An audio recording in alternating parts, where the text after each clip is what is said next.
Every day I feel privileged to lead an organization like Girl Effect, which is really at the front lines of thinking about how do we reimagine a world for girls.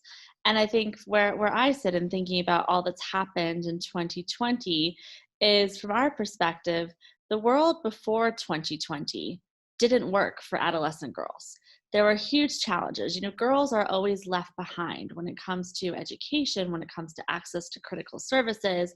And so actually, I'm always an optimist. And I think for us at Girl Effect, we're trying to think about where does the intersection of technology and all of the challenges that 2020 poses, how does it help us reimagine a world and a future that could actually work better for adolescent girls than what the world has looked like so far? So I think for us, we think about digital tools, about the power of media, about the power of technology to reach girls, to talk to them, to help them think about what's possible in their lives, and then to unlock their full potential and thereby unleash the girl effect.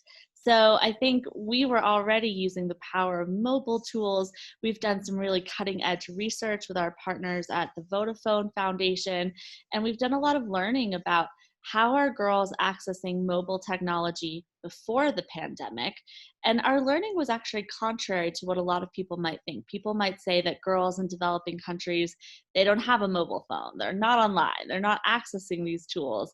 And actually what we learned is that, no surprise, girls are ingenious and they know that information, access to opportunity is online.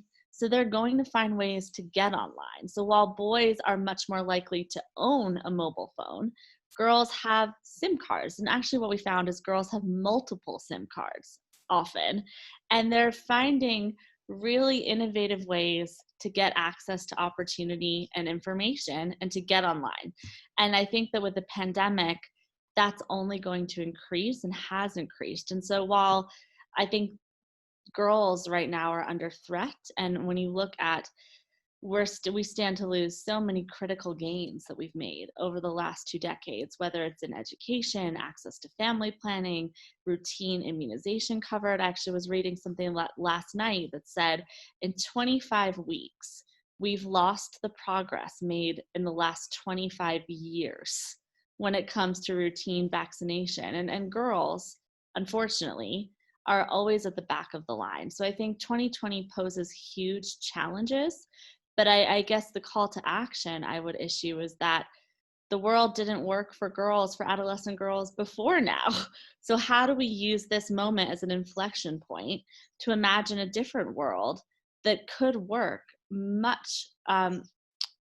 much more adolescent girl friendly? I speak as a father of two girls. My eldest is not quite an adolescent. She's what we call a tweenager, but she's certainly exhibiting signs of adolescence, I can tell you. And I reflect on the period we've had at home during lockdown, learning via screens like this, and how technology can help, but also hinder as well when it comes to that vital goal of quality education for all, but obviously for girls in this instance especially. When you talk about that inflection point, do you see that relationship that girls have with technology as being one to improve their education and improve their lives in general? I think it can be. I think technology can be a powerful tool for change. I think especially in a lot of the places that Girl Effects works, we reach 20 million young people around the world. And a lot of the young people we reach are in Africa and Asia. And I think especially technology allows us to talk to a girl individually, to talk to her about her expectations, her aspirations, her barriers, and to help really unlock her motivation and then her ability to act on that. So what we do at Girl Effect is we're really a bridge between girls, her hopes, her ambitions, and the services that might exist around her, but that she might not see as for her.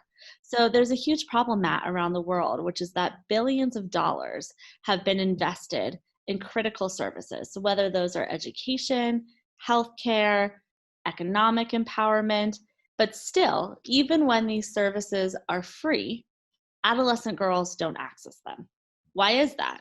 Because adolescent girls don't see them as being for them. So there are girls, I know, who live 10 minutes from a health clinic, but are never going to walk through the front door because that girl doesn't see those services as made for her, as something that she can access. So that's really what we do at Girl Effect, is we're that bridge. And I think technology, and especially mobile phones, can be a powerful tool for crossing that bridge. So for example, one of our youth brands in Rwanda has an agony aunt, a sort of like an advice called Baza Shangazi, or Ask Auntie. And in this column that she writes in our magazine, we've received over 100,000 questions from girls about sex, relationship, and curiosities about her body. For example, through our partnership with Vodafone, we've worked with girls in Africa and India. So India, a very hi-fi tech environment. Tanzania, potentially a much lower fi tech environment. And we've worked with Vodafone to use different technology tools. So I think technology is not a kind of one size fits all approach. And part of what we've seen is that, we have a chat bot called Big Sis, where girls can ask their questions. We have Facebook and WhatsApp tools and groups, but we also in Tanzania have an IVR line where girls can call in and get access to questions that they're not willing to ask their friends, that they're not willing to ask their parents. So in that way, technology, I think, can be a really powerful tool to cut through challenges and barriers. A couple of the other goals that obviously spring to mind are reducing inequality and gender equality as well, those two in particular. What are the partnerships are you pursuing at Girl Effect to realize those goals and others? Great question. So I guess one thing I would just say about the goals is, while there are 17 goals, at Girl Effect, we actually think there's one, which is gender equality, SDG 5. And the reason I'll make a case for that is that singular goal unlocks 10 others.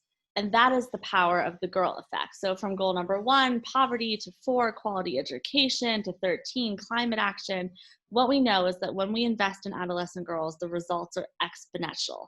So closing the gap in education alone could increase the middle income countries' income from $112 billion to $152 billion. I mean, that's one example. I think another thing we've seen, there was an amazing study that came out that showed that $1 invested in girls and family planning, you'd have to spend $4 in solar energy to achieve the same outcomes in terms of climate change. So I think from where we sit, the Girl Effect is actually the power of adolescent girls and gender equality to unlock all of the other goals. So that would be just sort of my first pitch.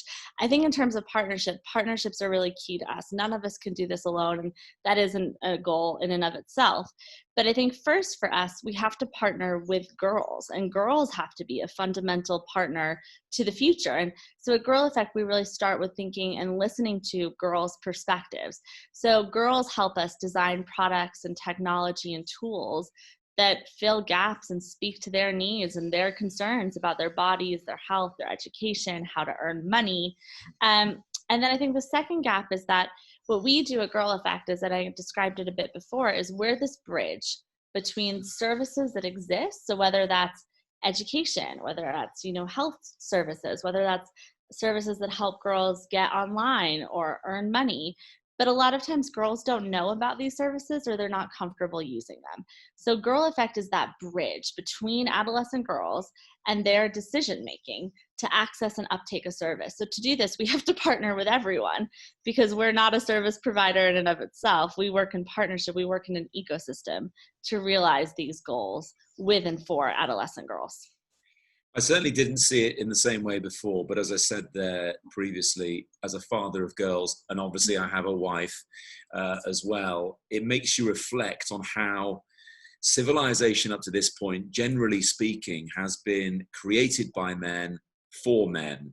And you talk about that inflection point. Girls, women have the answers. Maybe we need to shift that thinking so those answers are coming from the female population to take us in a new, and you would like to think, a better direction for the benefit of the planet. Absolutely. I think no offense, but we could probably look at all of the problems across the world, whether we think about inequality. I don't think it personally. Yeah, it's men have been in charge for too long, and so we need to listen to younger people. I mean, we also think about the technology gap. we have generations of young people who have grown up with technology being part and parcel of their lives. It's not something new. It's not a question.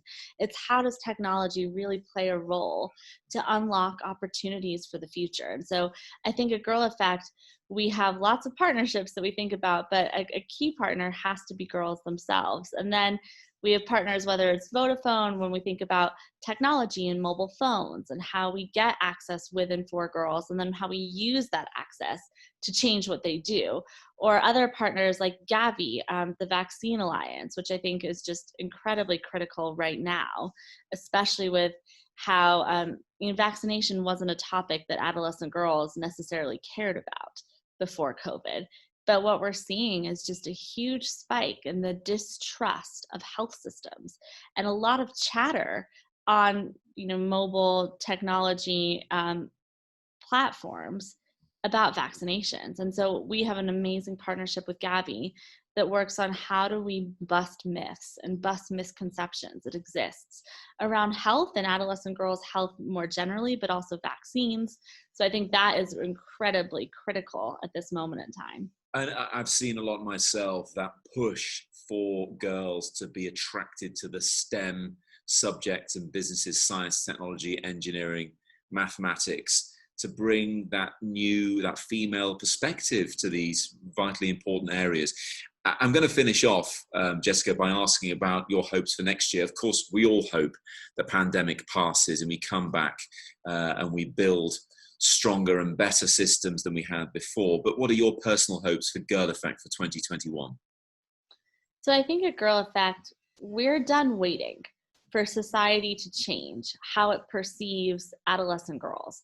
And we see that this is a critical moment. This is a time to give girls control and to unlock the Girl Effect.